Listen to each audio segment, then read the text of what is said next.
శ్రీమాత్రే నమః. అజ్ఞానతిమిరాంధస్య జ్ఞానాంజనశలాకయా చక్షురున్మీలితం యేన తస్మై శ్రీ గురవే నమః. మన సంప్రదాయంలో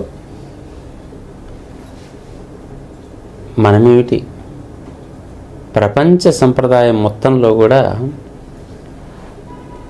అన్నిటికన్నా అత్యంత ప్రాధాన్యమైనటువంటి అంశం ఏమిటి అంటే,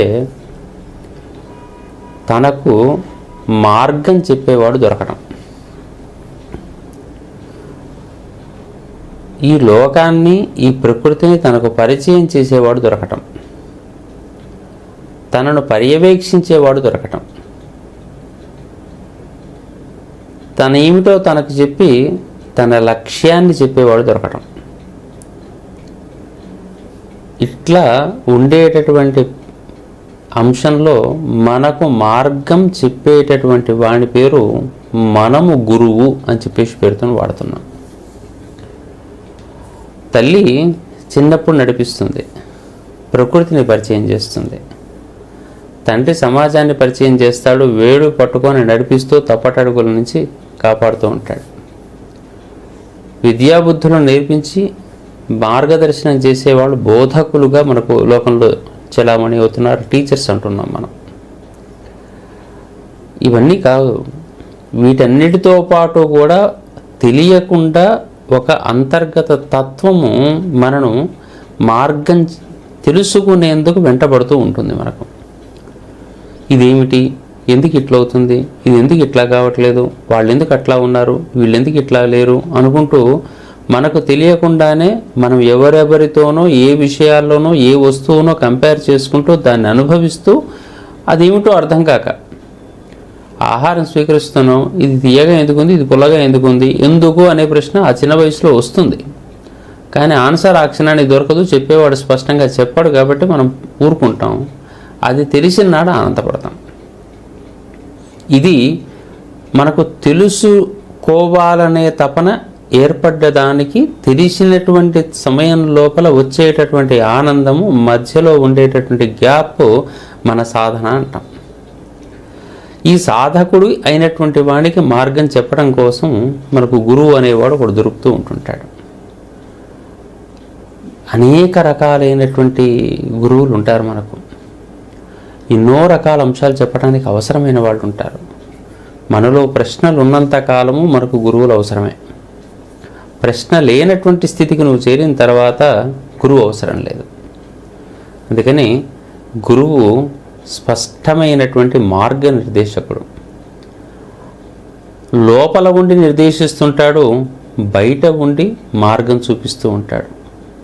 ఇద్దరు గురువులు ఉంటారు మనకు. లోపల గురువు లోపలికి పిలుస్తూ ఉంటాడు, బయట గురువు లోపలికి పొమ్మని చెప్తూ ఉంటాడు. ఇంతే తేడా. లోపలికి వెళ్తే జ్ఞానం, బయటికి వెళ్తే లోక జ్ఞానం. జ్ఞానాన్ని పెంచేటటువంటి వాడు గురువు అయ్యేటట్టయితే సమాజాన్ని పరిచయం చేసుకునేటటువంటి గురువు ఒకడు. వాడికన్నా కొంచెం విశేషమైన గురువు ప్రకృతి జ్ఞానాన్ని అందించేవాడు. అంతకన్నా విశేషమైన గురువు వెంట ఉండి నీకు తెలియకుండానే వేరువేరు అంశాల ద్వారా జ్ఞానాన్ని తెలియజేసే ప్రాక్టీసెస్ చేయించేటటువంటి వాడు ఇంకోటి ఉంటాడు. ఇట్లా వరుసలో కనుక చూస్తూ పోయేటట్టయితే మనకు క్లాస్ రూమ్లో చదువుకునే చదువుల నుంచి, ప్రవచనకర్తల నుంచి, ఆ తర్వాత ఇంకా పై స్థాయిలో అనేక రకాల వ్యక్తులందరినీ మనం చూస్తూ పోతాం. ఒక సైంటిస్టుకు తన సీనియర్ సైంటిస్ట్ గురువు. ఒక క్లాసులో చదువుకున్న వాళ్ళకి సీనియర్ క్లాసు లేదా ఇంకెవరైనా తన క్లాసులో ఉండేవాళ్ళు కూడా గురువులే. ఒక పిల్లవాడికి తల్లి గురువు ఎట్లాగో ఒక్కొక్కసారి తల్లికి పిల్లవాడు గురువు అవుతాడు. కొన్ని వాళ్ళు చేసే చేష్టల ద్వారా వీళ్ళు నేర్చుకుంటూ ఉంటారు. కేవలం ఏదో లోకాంశాలు కాదండి, పారమార్థిక అంశాలు కూడా పిల్లల్ని చూసి నేర్చుకునేటువంటి తల్లిదండ్రులు ఉంటారు. పిల్లలు వేసే ప్రశ్నల వల్ల గురువులు, టీచర్స్ అయినటువంటి వాడు మరింత నేర్చుకొని చాలా గొప్పవాడు అవుతూ ఉంటుంటాడు. వాళ్ళందరూ గురువులే. కాబట్టి ఇట్లా ఆలోచిస్తూ పోయేటట్టయితే జగత్తులో గురువు కానివాడు ఇంకోడు లేడు. చూసే దృష్టి ఇంపార్టెంట్. మనం ఈ లోకాన్నంతా కూడా వస్తుమయంగా చూసి బాధలమయంగా చూసామనుకోండి, వస్తువులన్నీ బాధలు పెడుతూనే ఉంటాయి. లోకాన్నంతా ఏదో కాలుష్యంగా చూసామంటే లోకమంతా కాలుష్యంగా కనపడుతుంది, మనలోనూ కాలుష్యం ఉంటుంది. లోకాన్నంతా అందరూ నాకు పాఠం చెప్పేవాళ్ళైన దత్త సంప్రదాయ భావం లోపల అన్ని గురువులుగా, ఓ చెట్టు పుట్ట, నీళ్లు నిప్పులు, ఆ తర్వాత సముద్రము, కొండలు, ఏది కనపడ్డప్పటికీ దాని నుంచి ఏదో నేర్చుకుందామని ప్రయత్నం చేస్తే ప్రతిదీ గురువుగానే కనపడుతుంది. మన చుట్టూ ఉండే వాళ్ళందరూ కూడా మనకు గురువులుగా ఉంటారు. మనని గురువుగా చూసే విధానం మొదలవుతుంది. మీరు చూసే విధానాన్ని బట్టి మీరు తండ్రిగా తయారవుతారు. మీరు సమస్యను గురువుగా చూస్తే మీరు సమస్యగా మారుతారు. మీరు వ్యక్తిని గురువుగా చూస్తే మిమ్మల్ని గురువుగా లోకం చూస్తూ ఉంటుంది. మీరు లోకాన్నంతా భగవంతునిగా చూసేటట్టయితే మీరు భగవంతునిగా మారుతారు. కాబట్టి చూసే విధానంలో లోకాన్ని మనకు ఏదో విషయం చెప్పటం కోసం ఇవన్నీ నా వెంట వచ్చాయి అనుకునేటటువంటి స్థితికి మనం ఎదగాలి అనేటటువంటిది గురుతత్వం చెప్పేటటువంటి సంకేతం. కాబట్టి గురువుగా లోకాన్ని చూడటం, గురువుగా చుట్టుపక్కల వ్యక్తులను చూడటం, చాలా విషయాల్లో భార్య భర్తకు, భర్త భార్యకు గురువులు అవుతారు.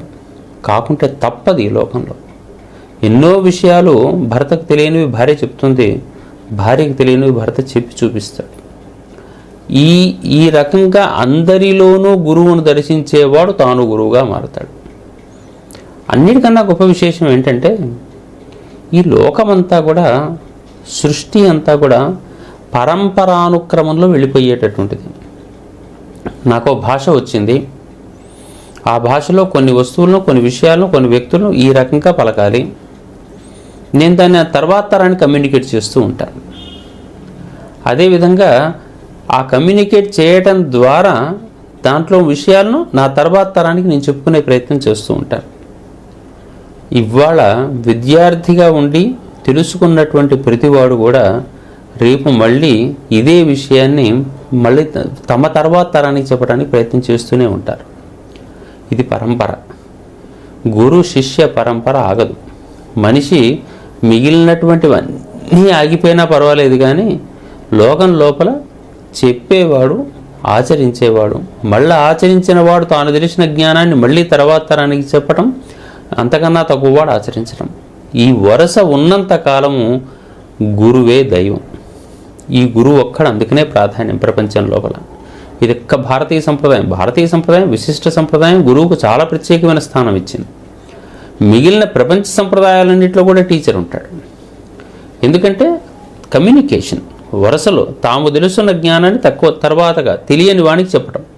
ఈ కమ్యూనికేట్ చేసే సందర్భం లోపల వచ్చేదంతా కూడా గురువు అని. గురువు ఎప్పుడు కూడా పెద్దవాడే. జ్యోతిష్ శాస్త్రం ప్రకారంగా గురువు గ్రహం చాలా పెద్ద గ్రహం.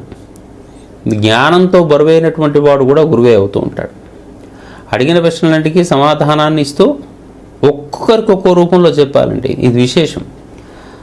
గురువు అన్ని పద్ధతులను వినియోగిస్తాడు. కొందరి శిష్యులేడ సామం, కొందరి శిష్యులేడ భేదం, కొందరి శిష్యులేడ దానం, కొందరి శిష్యులేడ దండం అన్నీ వినియోగిస్తాడు. వినియోగించక తప్పదు. వాడి స్థాయిని బట్టి వాడిని కోప్పడి చెప్తాడు, వాడు ప్రేమించి చెప్తాడు, వాడిని లాలించి చెప్తాడు, వాడిని ఎత్తికెక్కించుకొని చెప్తాడు. తప్పదు. ఆ సందర్భవశాత్ ఆ పని చేయక తప్పదు. అందుకని ఆయా వ్యక్తుల స్థాయిని బట్టి వాళ్ళని చూసి, వాళ్ళని గమనించి, వాళ్ళకి ఎట్లా చెప్తే సరిపోతుందని చెప్పేసి గమనించి చెప్పేటటువంటి వాడు కూడా గురువే. గురువును మనం దరిచేరాలంటే మన లోపల ఉండేటటువంటి చైతన్యంతో మనం ఎక్కువసేపు మాట్లాడుతూ ఉండటం అలవాటు చేసుకోవాలి. గురు భావాన్ని పొందాలి. గురువు యొక్క మంత్రాన్ని జపిస్తూ కూర్చోవాలి. ఆ రకమైనటువంటి స్థితిలో మనం ఉండటం మొదలు పెడితే మన లోపల ఉండేటటువంటి గురువు ఒక రూపం వేసుకొని వచ్చేసి మనకు మార్గం చెప్తాడు, మళ్ళీ వెళ్ళిపోతూ ఉంటుంటాడు. అది ఏ రూపమైనటువంటి మార్గమైనా నీ జీవితానికి ఉపయోగపడే మార్గం. ఒక పుస్తక రూపంలో ఎదురుగా వస్తుంది, పుస్తకమే వాళ్ళ గురువు. ఒక న్యూస్ రూపంలో కనపడుతుంది, ఆ న్యూసే ఆ రోజు గురువు. చిన్న చిన్న సంఘటనల రూపంలో కనపడుతూ ఉంటుంది, అదే గురువు. వాళ్ళ వర్షం ద్వారానో, ఎండ ద్వారానో, లేకుంటే ఇంకేదైనా ప్రకృతి యొక్క మార్పుల ద్వారా చూపిస్తుంది, అదే ఆ రోజు గురువు. ఆ రోజు నీకు పని జరగడం ద్వారా కొన్ని విషయాలు చెప్తాడు, పని జరగకుండా ఉండటం ద్వారా కొన్ని విషయాలు చెప్తాడు. ప్రతి సంఘటన వెనక మనం ఆలోచిస్తే ఒక గురువు కనపడుతూ ఉంటాడు. దాన్ని ఏంటంటే మనకు జీవితాన్ని అర్థం చేయించి ఇంకా కొంచెం ఉన్నతమైన ప్రామాణికమైన జీవితాన్ని అనుభవించేందుకు చేసేటటువంటి ప్రయత్నమే గురువు చేసే ప్రయత్నం. అందుకని మనమందరం గురువులు కావటానికి ప్రయత్నం చేయాలి. భారతీయమైన సంప్రదాయం లోపల మొట్టమొదటి గురువు ఎవరయ్యా అంటే మనకు బ్రహ్మ గురువు. అంతకన్నా పెద్ద గురువు ఎవరైనా ఉన్నారా అనుకుంటే ప్రత్యక్షంగా కనిపించే సూర్యుడే గురువు. అన్ని రకాలైనటువంటి జ్ఞానాలతో కూడుకొని ఈ ప్రపంచానికి, భూమికి అనేక రకాలైన మార్గాలు చెప్తూ తాను ప్రశాంతంగా ఉంటూ ముక్తి మార్గానికి నువ్వు ఇట్లా ఉంటే నువ్వు ప్రపంచానికి ఉపయోగపడతావు అని చెప్పేసి చెప్పగలిగినటువంటి మార్గం చెప్పేవాడు సూర్యుడే. అందుకని సూర్యుడే మొదటి గురువు అవుతాడు. వేదరాశినంతా మన ముందర పెట్టేటటువంటి బ్రహ్మ గురువు. కాకుంటే ఆ వేదం మనకు అర్థం కాలేదు. దాంట్లో ఉపనిషత్తులు, ఇతర విషయాలు చెప్పేటటువంటి ఋషులందరూ గురువులే మనకు.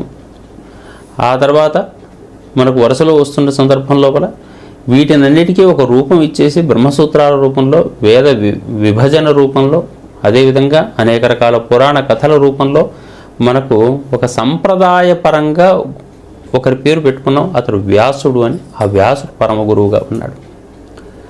ఆ తర్వాత అద్వైత సంప్రదాయంలో శంకరాచార్యులు గురువు అవుతారు. అందరికన్నా పెద్ద గురువుగా మనం భగవద్గీత చెప్పినటువంటి కృష్ణుని చూస్తున్నాం. కృష్ణం వందే జగద్గురుం అని. ప్రకృతి రూపాల్లో మొత్తంలో దత్తుణ్ణి గురువుగా చూస్తూ ఉన్నాం.